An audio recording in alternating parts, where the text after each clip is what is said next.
Okay everyone, here we have a Primus Turistica. It's a stove from the Soviet Union.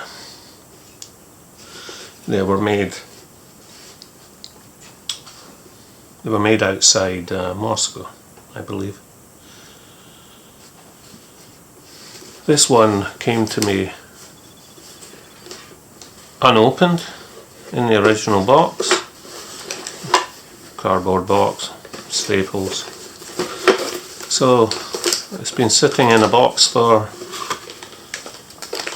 quite a long time. I did slice this open so that we could get in and have a look.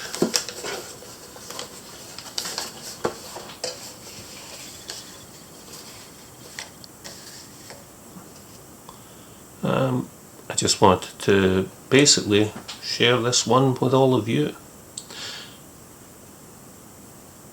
And just one small request: if you're not subscribed and you enjoy the videos, please subscribe.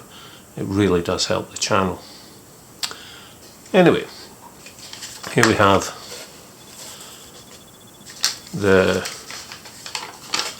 instruction book in acrylic. Gives you an index showing where to find everything, operation instructions, safety, etc. Exploded view of the parts of the bell, and most interesting for me,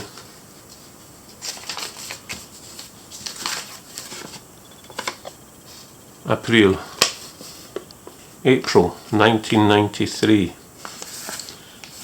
the date of manufacture, or the date that it was assembled. Rather a turbulent time, and I would probably say that the people working in the factory weren't in the best economic straits at that time. You can actually see that the workmanship isn't as good. This is a bit bashed here, and it's not from storage. There has been a little bit of wear and tear over since it left the factory. There's a couple of little rust spots here. It's been slightly twisted in the box. This box doesn't, it's just paper almost. It doesn't, just thin card. It doesn't protect it that much, but it's actually come out of it quite well. It has been a little bit twisted, and if you when we open it up, you can see that the tank isn't exactly in line with everything else. But let's have a look and see what you get. This is exactly the same as it left the factory. A little bubblegum pink funnel for use when filling up with petrol.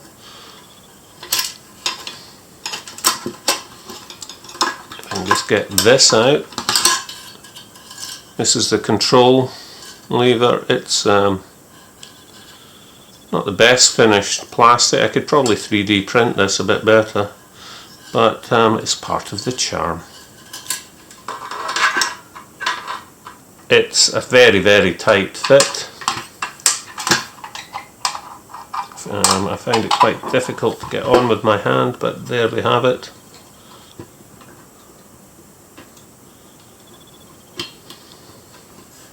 I'll probably give that a little bit of a grease. As you can see, I can't even get it off. There we have it.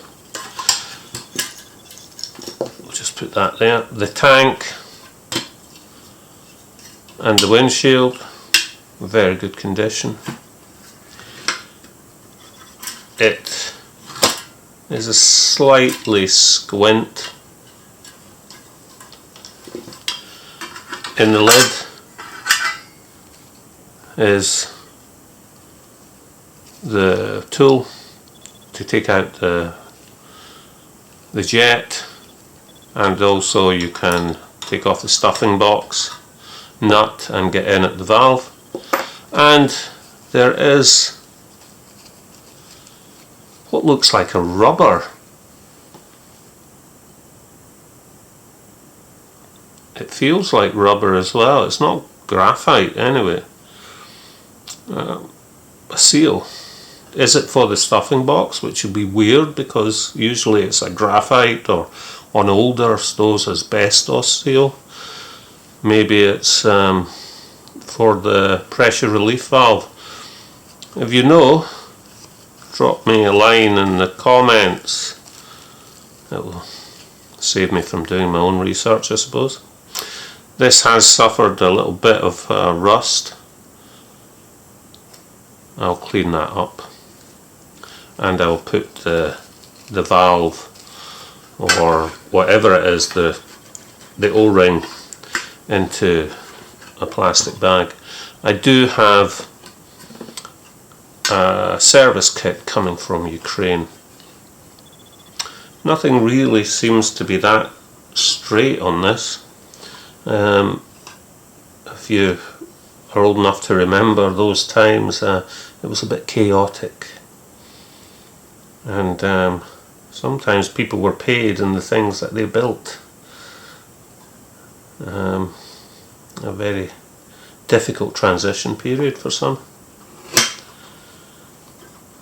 Now, if you know an Optimus 8 or an 8R,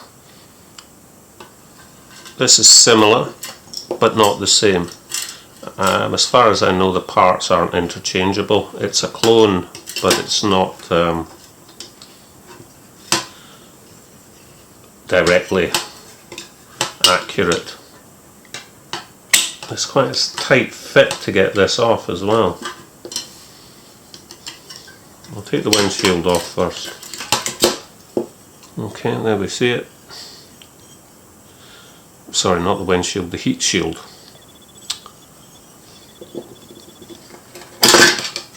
And there we have the actual mechanism. A little bit of corrosion just there. I don't think it's gone through. It's a rougher castings than they would be from Optimus, and if you know the Optimus 8, for example, has a leg here to keep this off the ground, off there, and it means that you can actually access the preheater bowl a bit easier, but never mind. I've tried to get the bell off. I'm not going to force it. It's a very tight fit.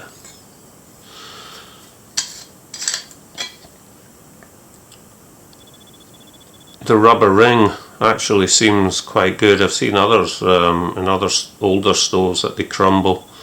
This one seems to be holding up alright. We'll know when we try to pressurize it. It'll be interesting to see.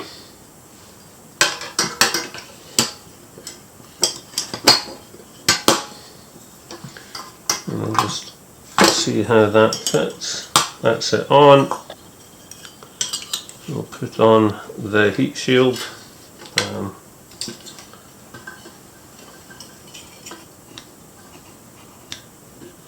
There we go, there and there. That's it.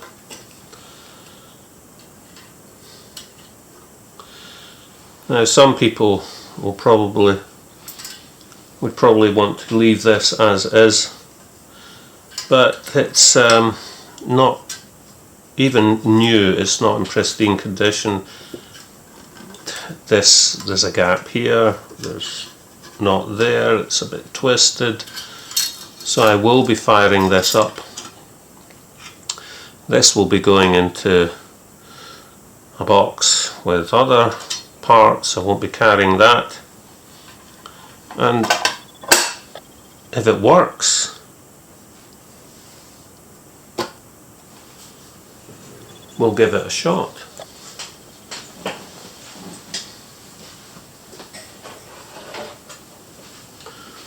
Now, just out of interest, This is an Optimus 8. It's the aluminium case. It's the French model, and it's a work in progress for me. You can see the differences if we open them both up.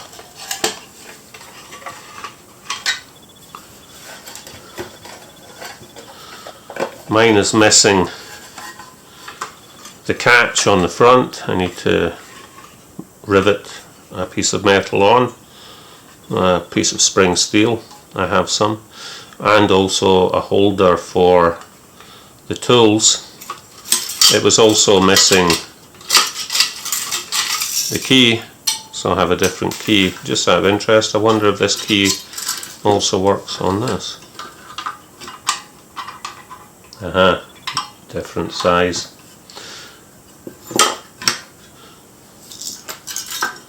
And this obviously needs a pricker as well, and it's brass, not steel. This one,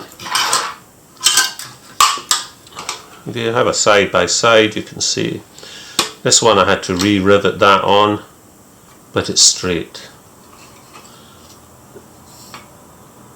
The heat shield still needs to be polished, and a lot of the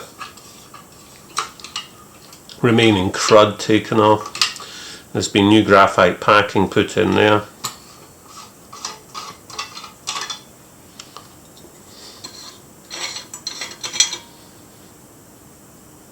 This one, I think I will have to replace the O-ring there. It's not keeping pressure, so I'm loath to remove this from the tank and get into the wick at the moment. So I've replaced the graphite in the packing there, which helps, and I'll also replace the O-ring in there. Just out of interest, are they the same thread size? Not really, no, it fits but it doesn't. No.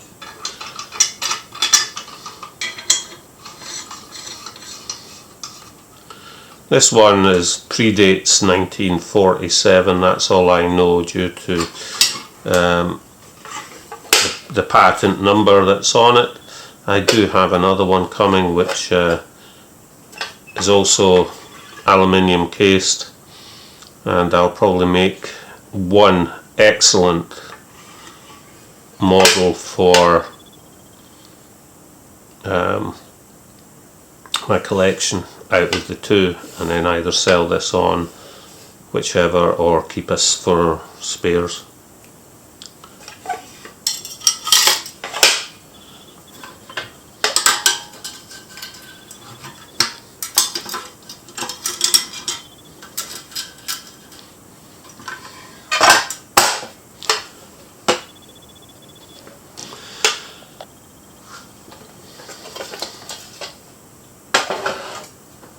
So if this runs, I'll be keeping this for taking away every now and again. It's a bit hefty, but it'll be nice if I go with the car with the Force 10 tent and do a bit of a old style camping somewhere. I could pull this out, and it would be quite an interesting stove to use. So I'll take it outside in the next video and we'll show you it being fired up. Hopefully it won't fire me up. But there you go, folks. I hope you enjoyed this little look at a bit of Soviet nostalgia this time, if you can call it nostalgia. Or is it a relic from those times. Drop us some comments, I always enjoy that. And tune in next week to see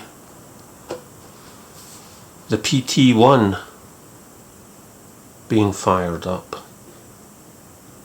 All the best, folks. See you then.